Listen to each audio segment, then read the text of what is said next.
5 seconds to go.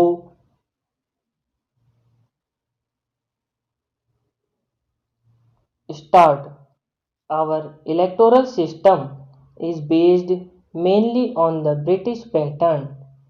Our election law is based on the British election law. But so far, there were two main differences. One, their voting age was 18.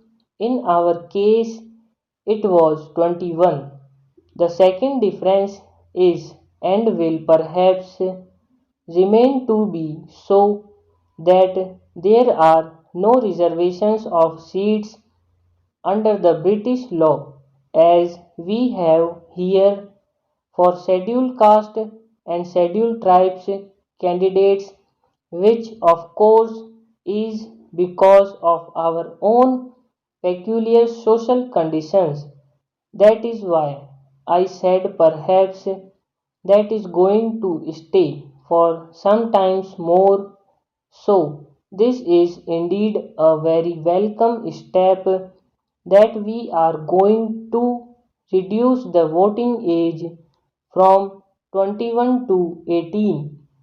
This reduction in voting age will be in consonance with the practice in most of the developed and underdeveloped countries in the world. In the World Atlas of Education, 39 countries are mentioned. In 35 countries out of 39 including USA, UK, etc., the voting age is 18 years. In one case, viz.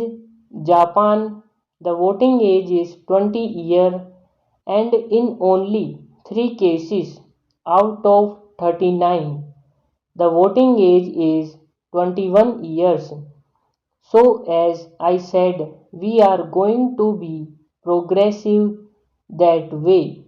Not only progressive, we are going to do justice to our youth that has been due, that our youth has been demanding for long in India, and very legitimately too.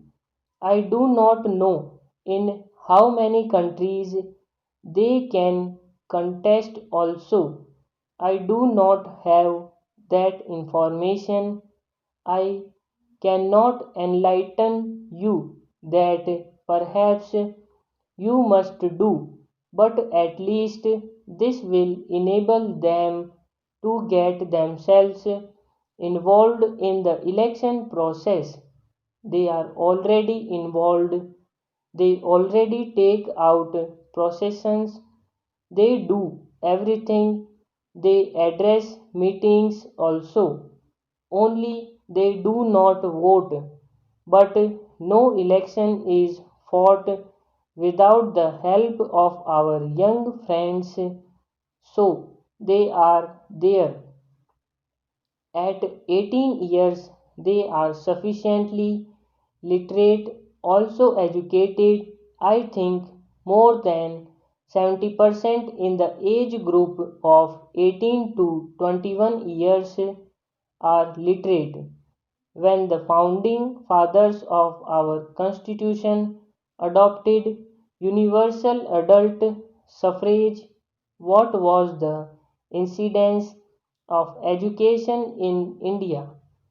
4/5 of our people were not even literate, and still people like Pandit Nehru and Mr. Rajendra Prasad said, no literate or not literate, we must give them this right to vote, right to participate in elections. There are so many other arguments for this, and that is why it was granted to them, although they were illiterate. Some people objected also at that time in the Constituent Assembly because they were not aware about it. Stop.